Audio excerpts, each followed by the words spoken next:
Samantala, napansin ni Mariel na masyadong matagal nang wala si Maria. Napagtanto niyang bumalik si Maria sa gubat upang hanapin si Da. Mariing sinabi niya kay Gregory na papasok siya sa gubat para hanapin ito. Nag-alok si Gregory na sumama, ngunit umiling si Mariel at inatasan siyang manatili sakaling makabalik si Maria sa nayon ng mag-isa. Kasabay nito, dumating ang iba pang pangkat ng mga adventurer. Nagtipon sila upang pakinggan ang ulat ni Yuno. Habang isinasalaysay niya ang nakakatakot na kuweba, ang mabigat na pressure na kanilang naramdaman, at ang paglitaw ng Plague Dragon, bumigat ang himpapawid. May ilang nagatubili, at may ilan ding tahimik na nagtanong kung handa ba sila sa ganoong antas ng panganib. Naramdaman ni Melia ang kanilang pag-aalinlangan kaya humakbang siya pasulong. Ipinaalala niyang bahagi ng landas na pinili nila ang panganib.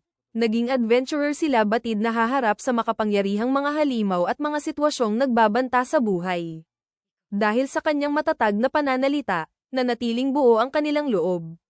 Samantala, sa kailaliman ng gubat, matuling tumatakbo ang ating bida habang mahigpit na nakakapit si Myra sa kanyang likod. Mabilis ang takbo ng kanyang isipan sa paghahanap ng paraan upang makatakas. Nang matano niya ang isang maliit na lambak sa unahan, agad siyang nakabuo ng plano. Maaaring hadlangan ng makitid na lupain ang galaw ng mga Maha Wolves at bigyan siya ng mas magandang posisyon sa labanan kaysa sa tuloy-tuloy na pagtakas. Pagdating sa lambak, maingat niyang inilapag si Myra sa ligtas na lugar at humarap sa mga lobo. Ginamit ang kanyang kakayahan bilang Plague Dragon, nagpakawala siya ng malupit na atake at pinuksa ang tatlong Maha Wolves ng sunod-sunod. Kahit maayos ang pagkilos, wala siyang nakuha na experience points.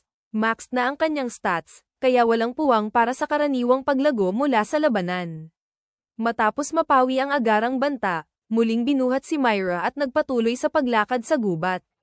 Habang tumatakbo, sumasagi sa isip niya ang magkaibang iniisip. Bahagi niya ay iniisip ibalik siya sa nayon, ngunit natatakot na mauulit ang mga nakaraang pagkakamali.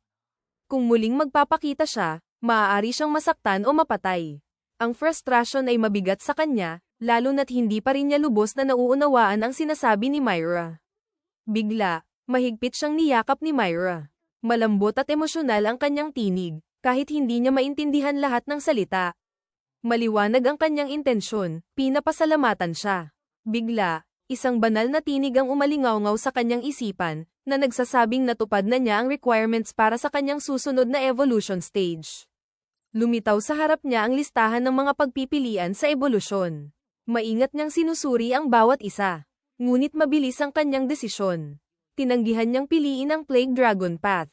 Alam niyang kung magpapatuloy siya sa direksyon na iyon, magiging mas nakakatakot pa ang hitsura at aura niya.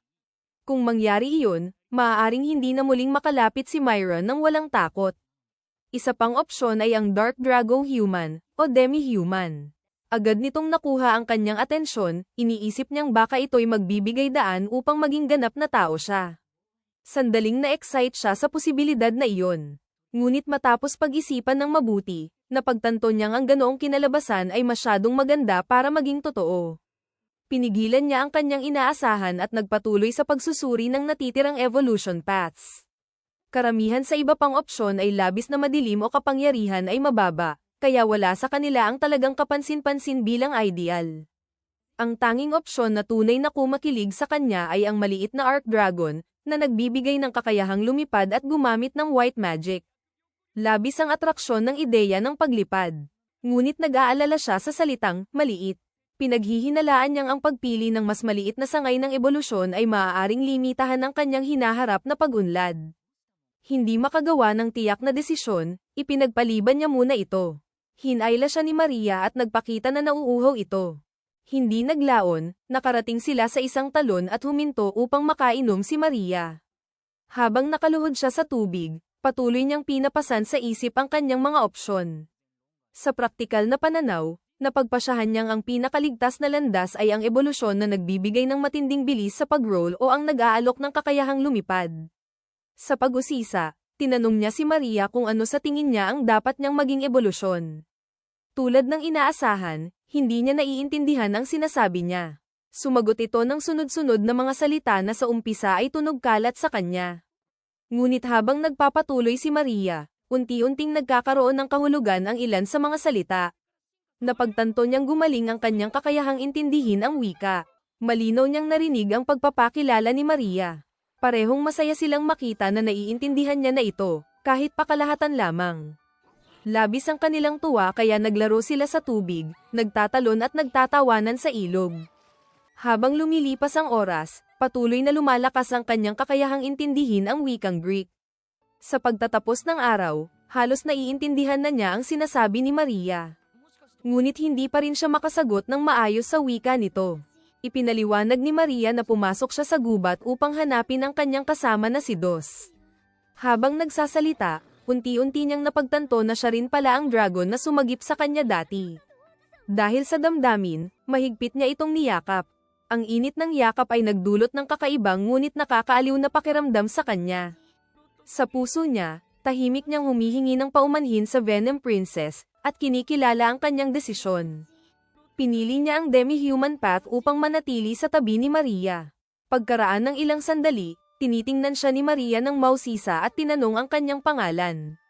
Sa sandaling iyon, napagtanto niyang wala siyang pangalan.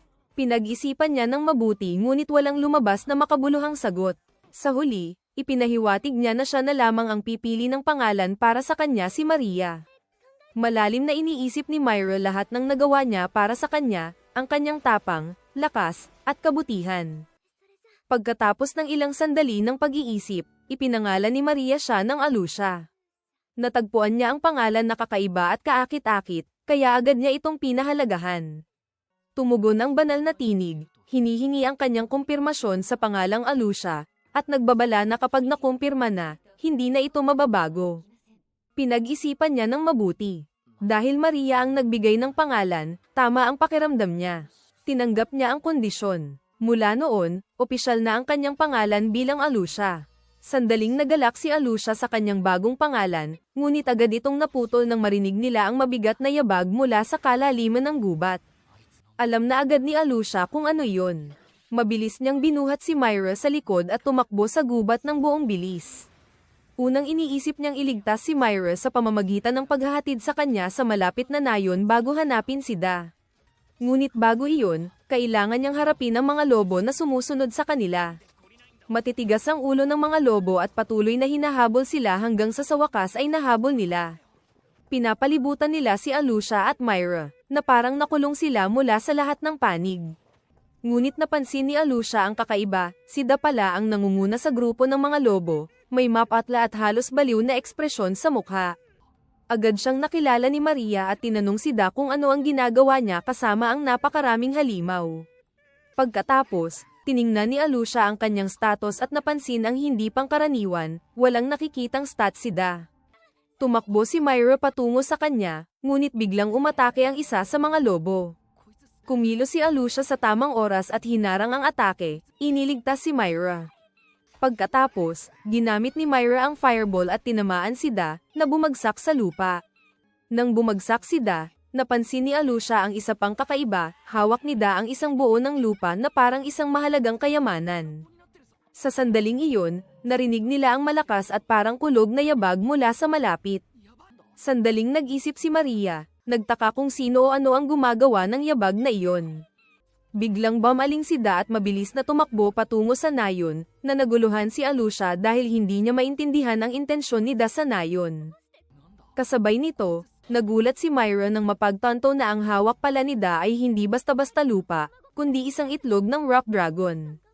Naniniwala siya na plano ni Da na gamitin ang itlog bilang pain para dumating ang rock dragon at hanapin ang nawalang anak nito, na posibleng sumira sa nayon habang ginagawa iyon. Nangangahulugan ito na ang yabag na narinig nila kanina ay malamang galing na sa paparating na rock dragon. Alam ni Alusha na kailangan nilang maibalik ang itlog ng rock dragon. Kaya't mabilis siyang tumakbo patungo sa nayon habang nakasakay si Myra sa kanyang likod. Ngunit hinahabol pa rin sila ng mga Maha Wolves, at alam niya na hindi sila ligtas na makakarating sa nayon hanggat hindi niya nahaharap ang mga lobo.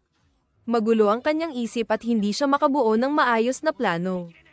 Dito nagsalita si Myra, sinasabing iwanan siya upang labanan ang mga lobo habang siya naman ay pupunta upang iligtas ang nayon.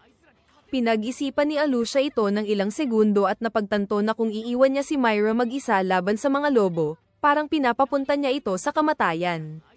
Kaya't inilapag niya si Myra, pinagsama ang lahat ng natitirang lakas, at ginamit ito upang talunin ang bawat Maha-Wolf. Sa laban, bahagya lamang si Myra na sugatan ng isa sa mga lobo. Matapos suriin ni Alucia ang kalagayan niya, sinabi lamang ni Myra na magmadali siya patungo sa nayon at iligtas ang lahat, at pumayag siya. Samantala, sa nayon, bumabalik si Gregory mula sa pangangaso nang marinig niya ang malakas na ungol mula sa gubat at nagtaka kung ano iyon. Nasa malalim pa rin si Mariel sa gubat, hinahanap si Myra. Habang ang mga adventurer ay abala sa paghahanap ng katawan ni Da, hindi nila alam ang tunay na nangyayari. Patuloy na tumatakbo si Da patungo sa nayon habang dahan-daang sumusunod ang rock dragon sa likod niya. Habang gumagalaw ang dragon, makikita sa malayo ang isang maliit na asul na slime na tahimik na pinapanood ang kaguluhang nagaganap.